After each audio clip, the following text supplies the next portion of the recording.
Javane, a brace tonight, a 3-0 win for Waterhouse. Obviously, this is something that you'd have been looking forward to after the opening day performance, where you guys came in without a point.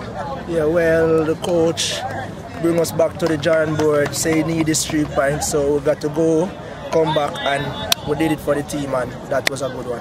And how do you feel about getting a brace tonight? Well, my first Premier League season, my second match, well, I've scored 2 goals, so I just have to give God thanks for that. Many more to come.